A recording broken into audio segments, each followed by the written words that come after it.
नमस्कार।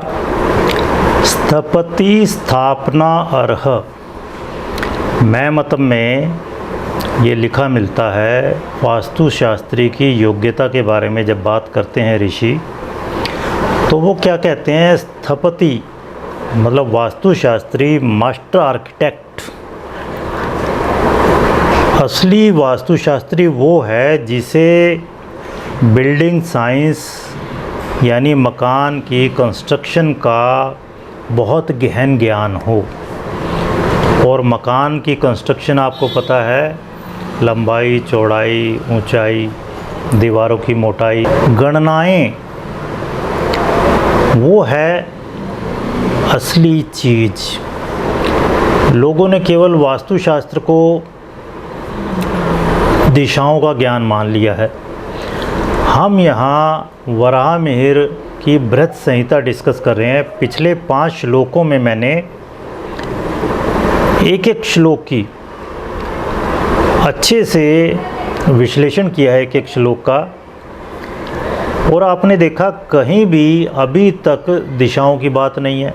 अभी तक हमने राजा और सेनापति के घर का माप क्या हो उसके बारे में बहुत डिटेल में डिस्कस किया है। तो श्लोक 5 तक हमने बहुत अच्छे से विश्लेषण कर लिया।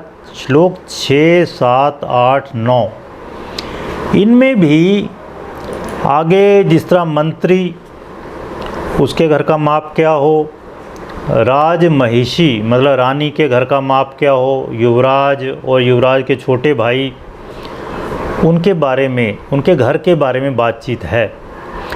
तो ये मैं आपको ब्रीफ में बताता हूँ। यहाँ हम हर एक के बारे में बता देते हैं, ओरिजिनल श्लोक ना लेके। अगर आप चाहते हैं कि आपको ओरिजिनल टेक्स्ट चाहिए तो आप हमें अपना व्हाट्सएप नंबर भेज सकते हैं कमेंट सेक्शन में। तो मैं आपको सारे इससे रिलेवेंट टेक्स्ट हिंदी इंग्लिश अनुवाद समेत भेज दूंगा। वैसे मैं यहाँ सारा इसका निचोड़ बता रहा हूँ। और निचोड़ क्या कहा गया है, श्लोक 6 से 9 का निचोड़ बता रहा हूँ। इसमें कहा है मंत्री के घर का माप कितना हो, 60 हाथ विस्तार लो और फिर उसमें 4-4 हाथ कम करके इस प्रकार के 5 घर कहे गए हैं मंत्रियों के। तो मतलब 60 हाथ, तो 60 में से 4 कम कर दो 56, 56 में से 4 कम कर दो 52, इस तरह से। और मंत्री के घर का जो विस्तार है मतलब चौड़ाई है, उसका 8वां भाग ज़्यादा करके उसकी दैर्घ्य हो मतलब लंबाई हो। तो अगर एक ले लेता हूँ मैं, मंत्री के घर का अगर विस्तार 60 है, सर्वोत्तम ले लेते हैं हम 60 है, तो उसका 8वां भाग, 60 का 8वां भाग किस तरह से निकालते हैं, पिछली वीडियो में मैंने बहुत डिटेल में बताया था आपको कि किस तरह से हस्त को अंगुल में परिवर्तित कर लेते हैं।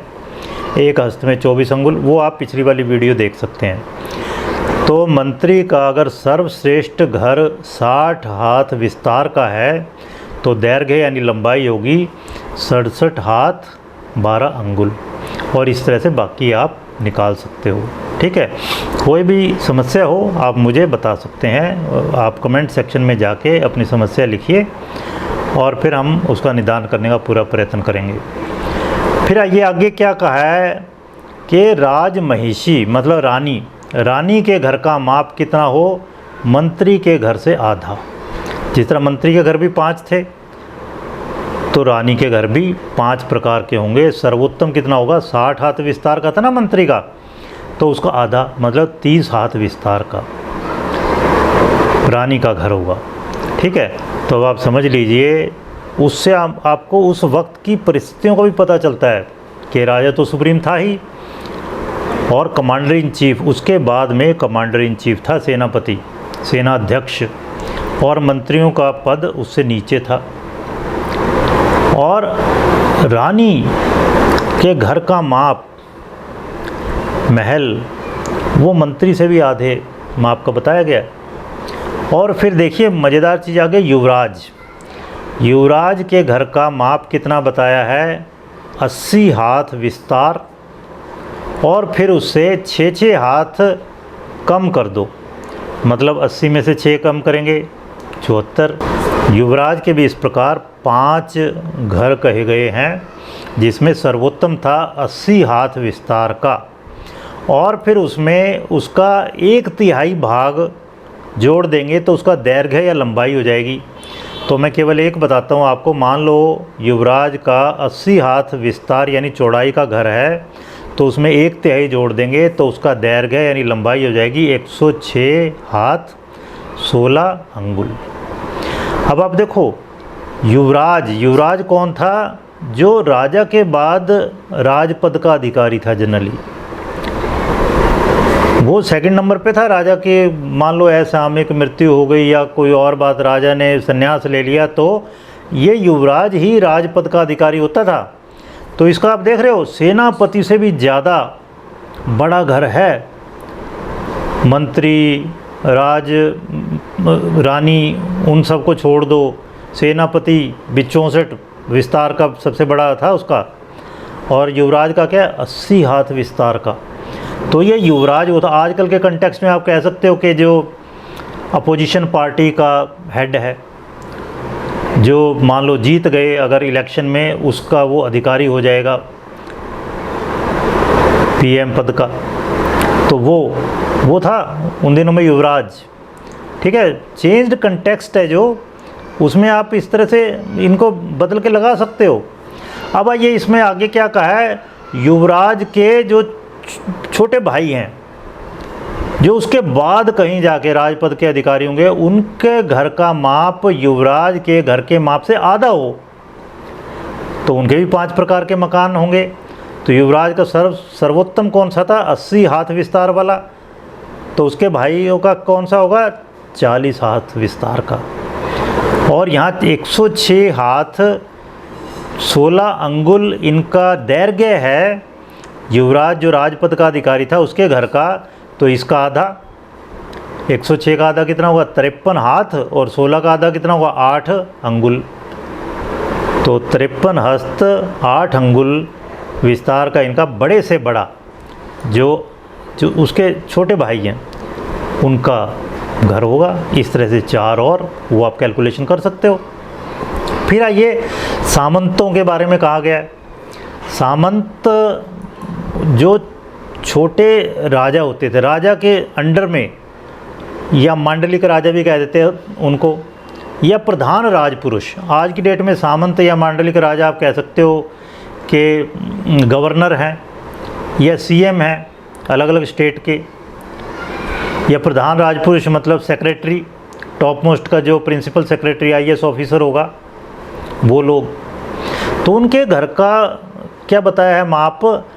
राजा के 5 मकान बताए गए थे ना, 5 महल बताए गए थे। तो राजा के महल का जो विस्तार और दैर्घ्य है, उसमें से मंत्री के घर का विस्तार दैर्घ्य घटा दो।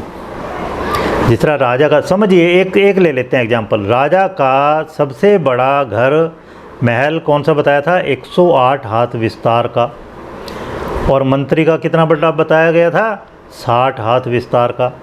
तो 108 में से 60 घटाएंगे, कितना आ गया? 48 हाथ विस्तार। किसका होगा? सामंत हो या मांडलिक राजा हो या प्रधान राजपुरुष हो, उनके घर का विस्तार यानी चौड़ाई। अब लंबाई कितनी होगी? राजा का सर्वश्रेष्ठ जो महल था उसकी लंबाई कितनी थी? 135। और मंत्री के घर की सबसे ज़्यादा लंबाई क्या थी? 67 हाथ 12 अंगुल। ये हम पहले बता चुके हैं आपको सारा, पिछली वीडियो आप देख सकते हो इसके लिए। तो 135 हाथ में से 67 हाथ 12 अंगुल लेस करेंगे, कम करेंगे, घटाएंगे, तो ये कितना आ जाएगा? 67 हाथ 12 अंगुल। तो प्रधान राजपुरुष का या मांडलिक राजा का घर सर्वोत्तम कितना होगा? 48 हाथ चौड़ाई, 67 हाथ 12 अंगुल लंबाई। इसके बाद आइए कंचुकी। कंचुकी होते थे जो स्त्रियों का घर था, मतलब स्त्रियों का जनाना घर अलग होता था पूरा, स्त्रियाँ निवास करती थी उसमें। तो उसमें बहुत ही विश्वस्त लोग जो होते थे राजा के, उन्हीं को उसका इंचार्ज बनाया जाता था, उसको कहते थे कंचुकी, और उनका हर जगह आना जाना होता था। फिर वेश्याओं के लिए, वेश्याओं को भी बताओ, उस वक्त में वेश्याओं को भी काफ़ी उच्च पद प्राप्त था। आप इस तरह से, एक पुस्तक है वैशाली की नगरवधू, महात्मा बुद्ध के समय की बातें हैं, वो पढ़ सकते हो, आचार्य चतुर्सेन की पुस्तक है एक। तो वेश्याओं को बहुत उच्च पद प्राप्त था उन दिनों में। फिर कला ज्ञाता, कलाओं को जानने वाले, ठीक है, ललित कलाएं, उनके एक्सपर्ट, म्यूजिशियंस हैं, डांसर्स हैं, वो सब। तो इनके घर का माप भी बताया गया। इनके घर का माप क्या हो, राजा का जो घर है यानी महल है, उसमें से, उसके माप में से, मतलब उसके विस्तार, उसकी दैर्घ्य में से युवराज के घर का माप वो लेस कर दो, तो 5 प्रकार के घर बन जाएंगे इनके लिए। तो राजा का एक एग्जांपल ले लेता हूँ मैं। राजा के घर का माप था, विस्तार कितना था, बेस्ट 108, और युवराज का जो राजपद का अधिकारी है उसके घर का माप अभी मैंने डिस्कस किया था, मैक्सिमम कितना था, विस्तार 80। तो 108 में से 80 कम करेंगे तो ये आ गया 28। 28 क्या है, हस्त, 28 हाथ।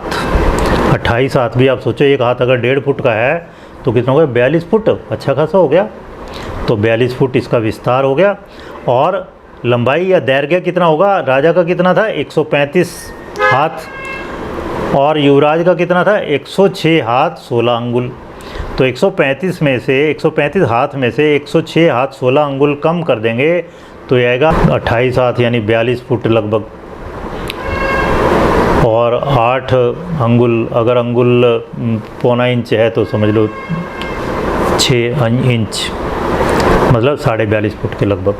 ये 6 से 9 श्लोक की बात कर रहा हूँ, और मैं कह रहा हूँ आपको, अगर आपको चाहिए ओरिजिनल श्लोक मैं आपको भेज दूंगा। आप अपना व्हाट्सएप नंबर हमारे साथ शेयर करिए, हम आपको भेज देंगे सारे टेक्स्ट।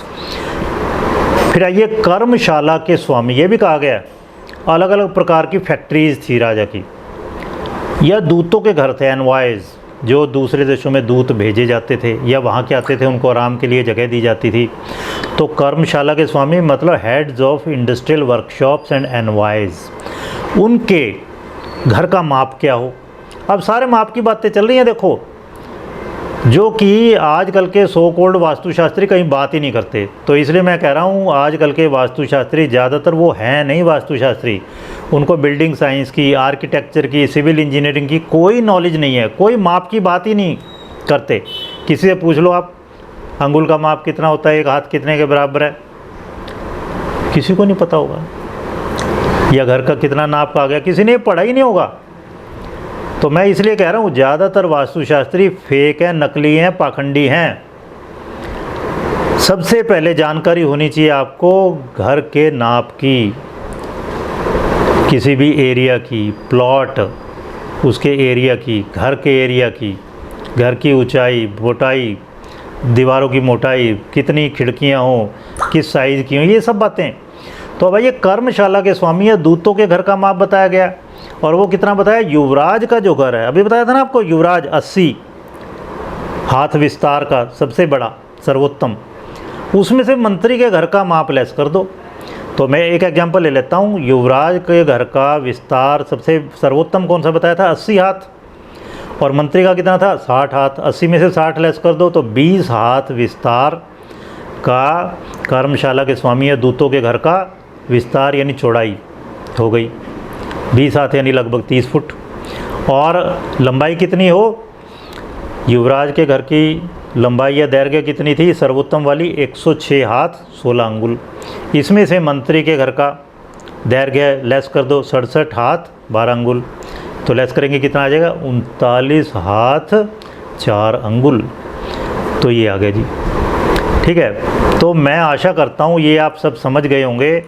अब मैं जो आपके सबसे इंटरेस्ट की बात है, जो थंबनेल पे भी हमने लिख रखा है, वो लेता हूँ मैं। मज़ेदार चीज़ देखो, वास्तुशास्त्र में जो यहाँ वराह मिहिर की बृहत संहिता है, उसमें बता रखा है कि ज्योतिषी के घर का, पुरोहित के घर का, इवन भैषज, डॉक्टर, वैद्य, उनके घर का माप क्या हो। और ज्योतिषी का मतलब वास्तुशास्त्री भी है। मैं अब ओरिजिनल ये 10वां श्लोक ले रहा हूँ। इसमें क्या लिखा है? चत्वारिंशम धीना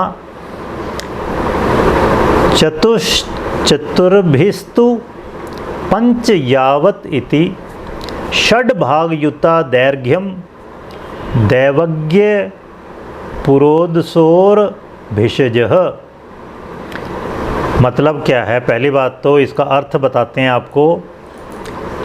दैवज्ञ यानी ज्योतिषी, भिषज वैद्य, और पुरोदसो पुरोहितों का घर बनाने के लिए पहले घर का विस्तार कितना बताया है? चत्वारिंशत 40 विस्तार, ठीक है ना। क्या है? हस्त है ये। विस्तार कितना उसका? 40, और ये हस्त है। और चतुर्भिस्तु 4 कम कर दो उसमें से। तो पहला हाथ अगर पहला घर अगर 40 हाथ विस्तार का है तो उसमें से 4 कम करेंगे 36, उसमें 4 कम करेंगे 32, फिर 28, फिर 24। इतने विस्तार का या चौड़ाई का घर इनका होना चाहिए, ज्योतिषियों का, पुरोहितों का, वैद्यों का, और ज्योतिषी में वास्तुशास्त्री भी इंक्लूड है। और फिर क्या कहा है? षड्भाग युता दैर्घ्यम। दैर्घ्य यानी लंबाई, तो कितनी है? चौड़ाई का 6ठा भाग बढ़ा के लंबाई आ जाएगी। तो अगर 40 हाथ विस्तार का घर है तो उसमें 6ठा भाग जोड़ देंगे तो ये इसका दैर्घ्य कितना हो जाएगा? 46 हस्त 16 अंगुल। इस तरह 36 हाथ का है तो 36 में 6ठा भाग 6 हो गया, तो 42 हाथ विस्तार। और 32 है तो दैर्घ्य कितना हो जाएगा? 37 हाथ 4 अंगुल। 28 है तो 32 हाथ 16 अंगुल। 24 है तो 28 हाथ, भाई 24 का 6ठा भाग कितना हुआ? 4। 24 और 4 28, दैर्घ्य 28 हो गया, बस। ठीक है ना। तो इस तरह से अब आप देखो, थोड़ा सा ध्यान दो आप। देखिए 40 हाथ विस्तार का ज्योतिषियों का घर बताया सर्वोत्तम। तो सेनापति का बड़ा था इससे, मंत्री का बड़ा है, राजमहिषी का इससे भी छोटा है, 40 से भी कम है, 30 है केवल। मतलब राज रानी के घर का माप ज्योतिषी और वैद्य से भी छोटा है। युवराज का 80 है, लेकिन युवराज के जो भाई हैं छोटे अनुज, उनका कितना बताया? 40 हाथ विस्तार का।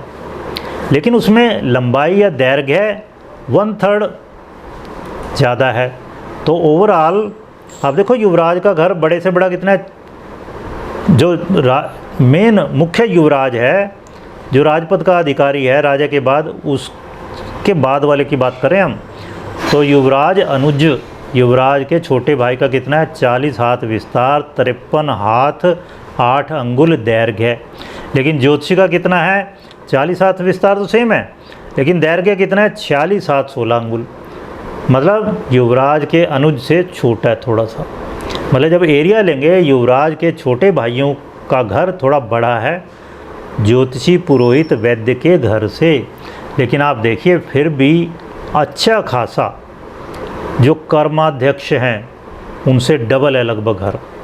कर्माध्यक्ष का कितना है? 20 विस्तार। ज्योतिषी का कितना है? 40। तो इस तरह से उन दिनों में आप ये कह सकते हैं जब भारत का स्वर्णिम युग था, भारत को सोने की चिड़िया कहा जाता था, उस समय में 5वीं-6वीं शताब्दी में ज्योतिषियों को, वास्तुशास्त्री को, पुरोहितों को, वैद्यों को बहुत बढ़िया पद प्राप्त था। और राज ज्योतिषी, राज पुरोहित, राज वैद्य वो दरबार में रहते थे राजा के हर समय साथ में। तो आशा करता हूँ आपको ये अच्छा लगा होगा। थोड़ा टफ तो है शुरू में जब आप, क्योंकि गणनाएं हर एक को पसंद नहीं होती, लेकिन असलियत यही है कि वास्तुशास्त्र गणनाओं का शास्त्र है। हम आगे आगे भी देखेंगे। 125 श्लोक में कम से कम 25 श्लोकों में गणनाओं की बात है। वास्तुशास्त्र केवल मात्र दिशाओं का ज्ञान नहीं है। तो जब तक आपको गणनाएं नहीं आती तो आप वास्तुशास्त्र में एक्सपर्ट नहीं हो सकते। देखो दिल्ली एनसीआर में एक एक स्क्वायर फीट एरिया की कीमत 20-20, 30-30 हज़ार रुपये इस तरह से बिक रहे हैं फ्लैट। इतना महंगा है, तो जब तक आपको गणनाएं नहीं पता वास्तु में आगे कैसे बढ़ोगे। और हम आपकी हेल्प करने के लिए तैयार हैं। एक हम कोर्स करने वाले हैं अभी सितंबर एंड से वास्तुशास्त्र पर ही, कमर्शियल वास्तुशास्त्र पर। तो वो उसमें आप जो भी इंटरेस्टेड हैं, हम यहाँ नंबर दे रहे हैं आपको, अपना व्हाट्सएप नंबर है, कॉल नंबर है, तो आप उस पर हमें कॉल कर सकते हैं, व्हाट्सएप कर सकते हैं। ज़्यादा जानकारी के लिए हम पूरी डिटेल आपको भेज देंगे। धन्यवाद।